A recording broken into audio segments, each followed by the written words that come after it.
Bonjour et bienvenue en tête-à-tête sur France 24. Notre invité cette semaine est Cellou Dalein Diallo, c'est le président de l'Union des forces démocratiques de Guinée, l'UFDG. Bonjour. Bonjour.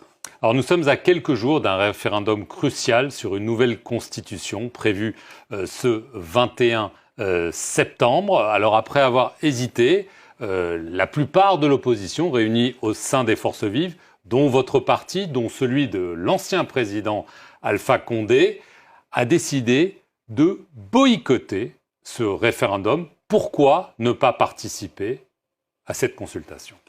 D'abord, il faut dire qu'on n'a pas hésité. On n'a jamais hésité depuis qu'on s'est rendu compte que la gouvernance de Mamadi Doumbouya allait à l'encontre du discours qu'il a décliné à l'occasion de sa prise du pouvoir.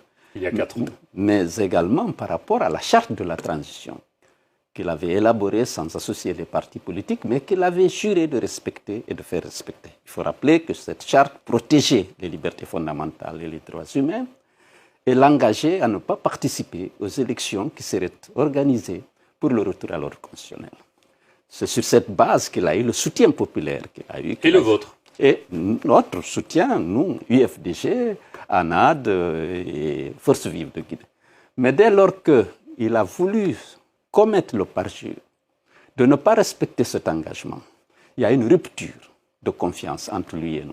Et on a décidé de dénoncer et de s'opposer par tous les moyens légaux justement à ce deuxième coup d'État qui s'apprête à perpétrer contre le peuple de Guinée. Alors nous avons dit, compte tenu du fait que ce référendum est organisé par lui-même, par son administration, par son ministre de l'administration du territoire, qui est un général, et par ses préfets, qui sont tous des militaires, qu'il n'y avait aucune chance d'avoir un référendum qui reflèterait, qui exprimerait la volonté réelle du peuple. Il va être truqué? Ça, c'est évident. Nous sommes dans un pays où la culture de la fraude est fortement ancrée. On a eu l'habitude en Guinée de proclamer des résultats qui n'ont absolument rien à voir avec la vérité des urnes.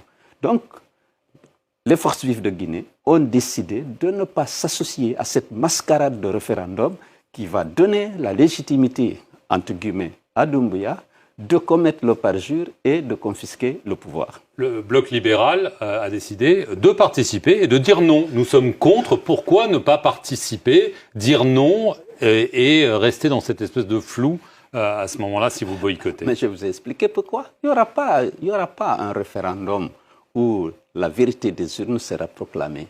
La volonté de Mamadi Doumbouya de se donner le droit de se présenter après avoir juré de ne jamais le faire. Il ne l'a pas encore dit, mais d'après vous, c'était une évidence. C'est évident, parce qu'on avait demandé à ce que dans le nouveau projet de constitution, que l'article 46 de la charte soit reconduit dans les dispositions transitoires. Dire que les responsables de l'actuelle transition ne seraient pas candidats à l'élection organisée pour le retour à l'ordre constitutionnel. Ils sont systématiquement refusés parce que l'objectif, c'est de lui donner le droit d'avoir une présidence à vie.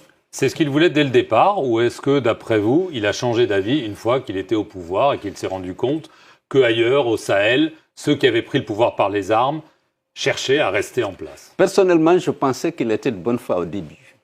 Vous avez été naïf? Peut-être, oui, je ne l'exclus pas. Ou peut-être qu'il était de bonne foi. Je pense qu'il était de bonne foi parce qu'il n'était pas obligé de tenir ce discours avec toute la fermeté sur le respect d'abord de la charte de la transition qu'il a rédigée librement. Il n'aurait pas pu, s'il n'était pas de bonne foi au début, il aurait évité de rédiger l'article 46 et de jurer devant la Cour suprême, devant l'opinion nationale et internationale, de respecter cette charte de la transition qui comportait donc cette disposition.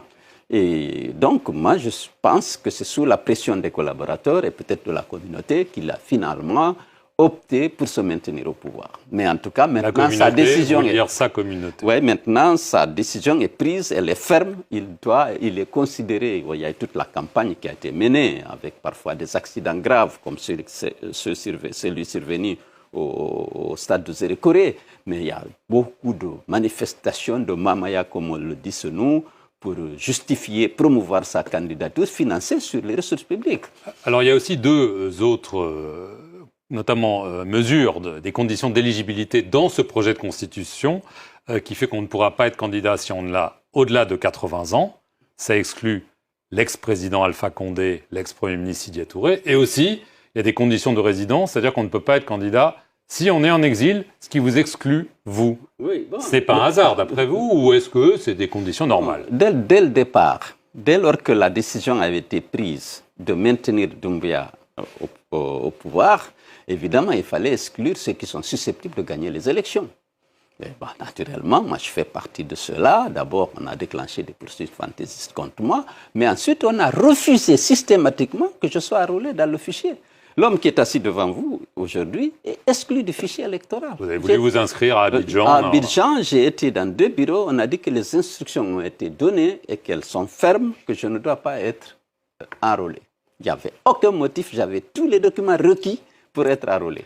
Le 23 août, votre parti, celui d'Alpha Condé, ont aussi été suspendus. Est-ce que vous craignez qu'on aille, un petit peu comme au Mali, vers une dissolution des principales forces politiques en Guinée? Il ne faut pas l'exclure, parce que les partis représentatifs, ils n'en veulent pas, surtout lorsque ces partis sont opposés à cette confiscation du pouvoir par Doumbouya. Ils connaissent parfaitement la capacité de mobilisation de l'UFDG. Ils connaissent parfaitement le poids électoral de l'UFDG. Donc, dès le départ, dès que la décision de confisquer le pouvoir a été prise, on a envisagé par quel moyen exclure l'UFDG et les partis qui sont représentatifs. Je rappelle que l'UFR, l'UFDG et le RPG ont engrangé 95% des suffrages de toutes les élections organisées depuis 2010 jusqu'en 2020. Donc, c'est des partis qui sont très représentatifs et ils n'ont pas d'argument pour justifier la commission du parjure et la confiscation du pouvoir, parce qu'il y a eu des discours qui ont été déclinés, il y a une charte de la transition que Doumbouya même a juré de respecter et de se faire respecter. Donc, pour commettre ce parjure, ils n'ont pas d'argument. Alors, ils ne voulaient pas qu'on participe au débat, il fallait suspendre donc ces partis représentatifs qui ne l'étaient pas encore, et il fallait refuser de donner la parole, et refuser de donner la parole aux représentants de ce parti. Ensuite, maintenant, ce n'est pas exclu que ces partis soient dissous, et d'autant plus que tout le monde suit le harcèlement dont l'UFDG a été l'objet, par exemple, depuis l'avènement de la junte au pouvoir. Alpha Condé, c'est pas un secret de dire que c'est votre ennemi politique. Vous avez salué son renversement. Aujourd'hui, vous êtes donc allié avec lui dans la stratégie de boycott, dans aussi le fait d'être suspendu en même temps. Vous parlez à Alpha Condé, est-ce que vous vous coordonnez ou est-ce que l'inimitié passée fait que c'est trop difficile?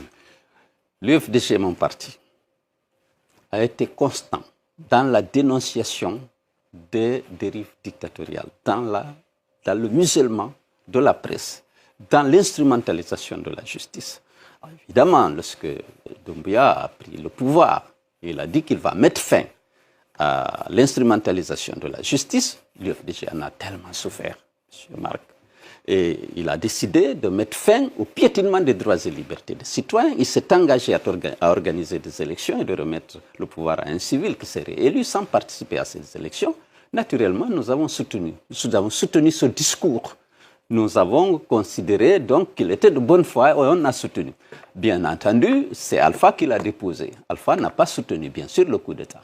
Mais aujourd'hui, pour le départ de Doumbouya et le retour à l'ordre constitutionnel de manière démocratique, on se retrouve dans ces combats avec Alpha Condé. Vous lui parlez? On se parle de temps en temps, oui. Et vous êtes déterminés tous les deux à obtenir ce même résultat? Oui, chacun de nous est motivé, est déterminé, est engagé justement à œuvrer pour le retour à l'ordre constitutionnel, pour moi de façon démocratique, pour lui peut-être pour revenir lui-même parce qu'il estime qu'il n'a pas fini son mandat, mais nous avons le même objectif que c'est le retour à l'ordre constitutionnel. Ça fait plus d'1 an que les militants Fonike Mengue, Mamadou Biloba ont disparu, suivis par le journaliste Habib Marwan Kamara, le haut fonctionnaire Saadou Nimaga. Un proche de la junte a récemment déclaré « Ils sont vivants, il n'y a pas de problème ». D'après vous, ils sont vivants ou... Je n'ai pas d'informations. Ce qui me semble bizarre, c'est que depuis plus d'1 an, pas de nouvelles. On n'a aucune nouvelle de ces gens. Je pense avec la pression à laquelle vous avez contribué, RFI et France 24, quand même pour dénoncer cette disparition forcée des leaders d'opinion, je pense qu'ils auraient pu les sortir, les juger, les condamner, à la limite, si on leur reprochait quelque chose. Ils disent qu'ils ne savent pas où ils sont. Oui, mais c'est une manière, naturellement, de se dérober à leurs responsabilités. S'ils nient avoir participé à leur kidnapping, à leur enlèvement, alors que tout le monde sait que c'est des gendarmes et des agents de la gendarmerie et des forces spéciales qui sont venus les enlever. Mais s'ils nient, alors ils doivent mener les enquêtes pour savoir où ils sont et qui les a enlevés. Dernière question, la France, elle a vivement condamné ce qui se passait dans les pays du Sahel, notamment les manœuvres, par exemple Assimi Goïta au Mali, pour rester au pouvoir. Sur la Guinée, le ton est beaucoup moins vif. Ça vous surprend, ça vous scandalise ou il n'y a pas de problème? Il faut poser ça cette question aux officiels français. Nous, c'est qu'on prend conscience que la lutte, on doit la mener parce qu'on est attaché à ces valeurs, liberté, démocratie et respect des droits humains.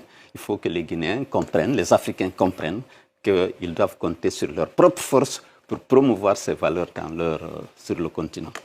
Cellou Dalein Diallo, merci beaucoup.